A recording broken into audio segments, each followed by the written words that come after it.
Tonton video ini sampai selesai agar Anda tidak gagal paham.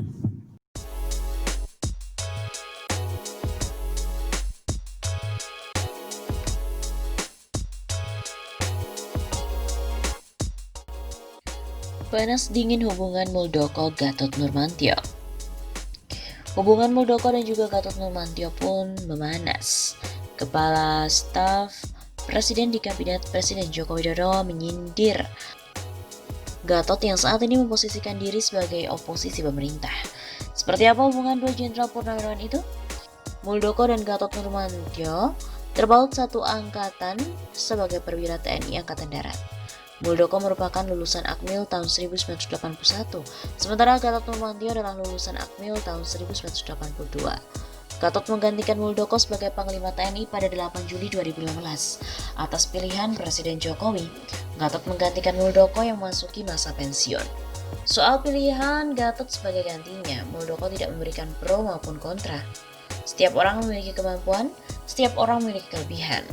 Ujar Muldoko saat ditanya mengenai dipilihnya Gatot sebagai Panglima TNI pengganti dirinya pada 12 Juni 2015.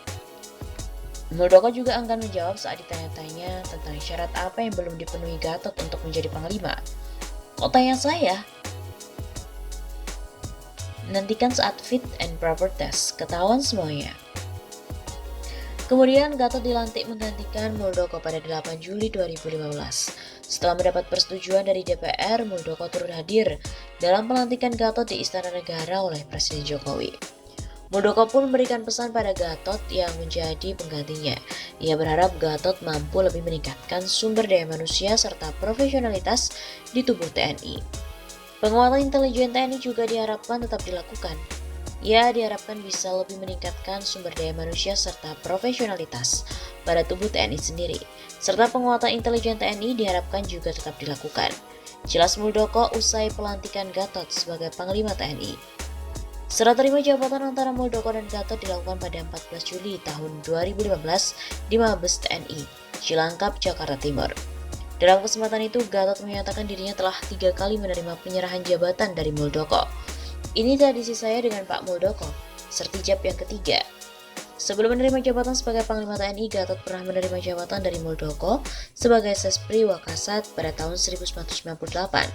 Selanjutnya, Gatot dan Muldoko melakukan sertijab sebagai Komandan Brigif 1 Jaya Sakti pada tahun 1999. Untuk itu, Gatot mengatakan apa yang diamankan Muldoko untuk meneruskan visi dan misinya sebagai Panglima TNI dianggapnya sebagai tugas, terutama mengenai rencana strategis atau Renstra, kedua yang telah disusun oleh Muldoko saat ia masih menjabat sebagai Panglima TNI. Pertama, bahwa TNI kuat, solid karena dibangun oleh pemimpin terdahulu, landasan yang terbentuk. Ini saya anggap sebagai tugas. Meskipun begitu, bukan berarti Gatot hanya akan menerima mentah-mentah apa yang telah ada. Ia juga akan mengevaluasi terlebih dahulu apa yang menjadi prioritas menurutnya. Usai pensiun, Muldoko kemudian sempat aktif di politik bersama dengan Partai Hanura, sementara Gatot melanjutkan tugasnya sebagai Panglima TNI. Namun kemudian hubungan Gatot dan Jokowi pun memanas di tahun 2017. Lantaran Gatot dinilai bermain politik di saat dirinya masih menjabat sebagai Panglima TNI. Ini terjadi jelang Pilpres 2019. Gatot kemudian diganti dari posisinya sebagai Panglima TNI beberapa bulan sebelum masa pensiunnya. Di saat hubungan Gatot dan Jokowi memanas, hubungan Jokowi dan Muldoko justru menghangat. Muldoko diangkat sebagai Kepala Staf Presiden pada awal Januari 2018. Gatot sempat disebut-sebut akan maju di Pilpres 2019, namun sayangnya tidak berhasil. Tidak ada partai yang mengusung Gatot saat itu. Kemudian nama Muldoko dan Gatot Nurmantio sempat dikabarkan akan menjadi ketua tim kampanye nasional pasangan Capres-Cawapres Joko Widodo Ma'ruf Amin. Isu tersebut disampaikan oleh politikus Golkar Bambang Susatyo yang kala itu mengaku mendapatkan informasi nama ketua tim ses Jokowi. Muldoko juga sempat mengomentari kabar Gatot masuk dalam tim ses Jokowi. Muldoko mengaku dukungan yang akan diberikan Gatot ke Jokowi Ma'ruf merupakan hal yang positif. Namun dia mengaku belum mendapat pernyataan resmi dari pihak Gatot. Semuanya memberikan dukungan positif. kata Muldoko di Kompleks Istana Kepresidenan Jakarta pada hari Kamis 23 Agustus 2018 yang lalu. Muldoko pun juga mengaku tidak tahu apakah ada lobby-lobby masuknya Gatot ke kubu Jokowi Ma'ruf. Sejauh ini belum ada komunikasi terkait hal itu dengan dirinya. Namun akhirnya Jokowi memilih Erick Thohir sebagai tim sesnya. Sementara Gatot Nurmantio memilih berada di kubu Prabowo Subianto yang menjadi kubu lawan Jokowi saat itu. Hal tersebut terlihat saat Prabowo mengenalkan orang-orang yang akan membantunya di pemerintahan jika memenangi Pilpres 2019. Pengumuman itu disampaikan Prabowo dalam pidato kebangsaannya di Diandra Convention Center Surabaya, Jawa Timur pada hari Jumat 12 April. Gatot datang dalam acara tersebut. Selain Gatot ada juga nama seperti Rocky Gerung hingga Fahri Hamzah. Saya tidak bisa dan tidak pernah cek mereka partai mana. Ada yang profesional, ada yang bisa pakai dasi, ada yang nggak bisa. Ada anak-anak muda juga, tapi kita bergabung secara alamiah. Saya tidak bikin iklan dicari putra-putri terbaik. Mereka datang sendiri, sebut Prabowo saat itu. Gatot Nurmantio juga mengaku datang atas permintaan langsung dari Prabowo. Ia sempat diminta berbicara di atas podium acara pidato kebangsaan Prabowo. Saya datang ke sini tidak lain karena bangsa memanggil untuk negara dan rakyat Indonesia. Atas telepon dari beliau, Bapak Prabowo meminta saya hadir dan bicara masalah kebangsaan di sini. Bila Gatot berada di barisan Prabowo, Muldoko tetap setia bersama Jokowi. Bahkan di Pilpres 2019, Muldoko menjadi salah satu wakil ketua TKN Jokowi Ma'ruf. Lama tak tampak komunikasi di muka publik, Muldoko mulai menyerempet Gatot. Tampaknya Muldoko mulai gerah dengan aksi juniornya yang kerap menyerang pemerintahan Jokowi. Muldoko menyindir Gatot yang menjadi deklarator Koalisi Aksi Menyelamatkan Indonesia atau KAMI. Mereka itu bentuknya hanya sekumpulan kepentingan. Silakan saja, tidak ada yang melarang.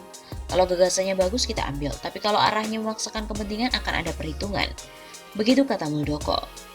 Muldoko menanggapi pendapat bahwa hadirnya KAMI memanaskan suhu politik di Indonesia. Muldoko mengatakan kehadiran suatu gerakan tak perlu ditanggapi secara berlebihan. Dinamika politik selalu berkembang, tidak ada namanya dinamika yang stagnan. Setelah ada kami, nanti ada kamu, terus ada apa lagi? Kita tidak perlu menyikapi berlebihan sepanjang masih ada gagasan-gagasan. Saya sebagai pemimpin yang dilahirkan dari akar rumput bisa memahami peristiwa demi peristiwa, mengevaluasi peristiwa demi peristiwa. Tidak mungkin datang secara tiba-tiba, karena spektrum itu terbentuk dan terbangun tidak muncul begitu saja. Jadi jangan berlebihan sehingga menakutkan orang lain. Sebenarnya bisa saja sebuah peristiwa besar menjadi komoditas untuk kepentingan tertentu.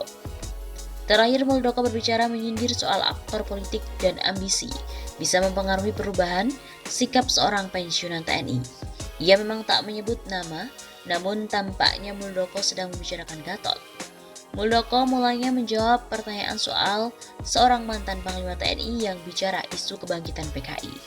Menurut Muldoko sendiri, isu ini bisa dilihat dari faktor kepentingan. Muldoko kemudian ditanya apakah kehebohan yang terjadi saat ini hanya untuk kepentingan pribadi atau tidak. Saya melihat lebih cenderung ke situ. Kita ini mantan-mantan prajurit, memiliki DNA yang sedikit berbeda dengan kebanyakan orang. DNA intelijen, DNA kewaspadaan, DNA antisipasi, dan seterusnya. Saya tidak ingin menyebut nama, tapi kan tujuannya membangun kewaspadaan.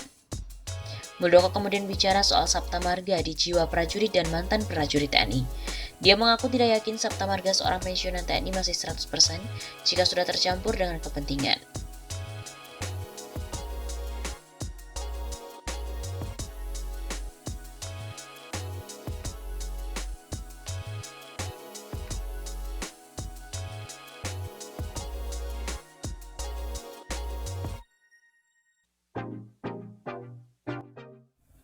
Tuan sedang ketar-ketir melihat kami.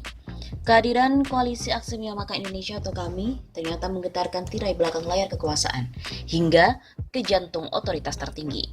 Sayangnya alih-alih bertindak sebagai the honor leader, malah memakai cara-cara film action, intrik-intrik politik yang terasa sudah usang. Kerahkan influencer dan tim buzzer, cangkokan, model komuniser, dengan menebar meme dan narasi fitnah. Pembusukan adalah metode daur ulang sampah otak jahat, akibat minimnya daya intelektualitas dalam perspektif demokrasi dan kebangsaan.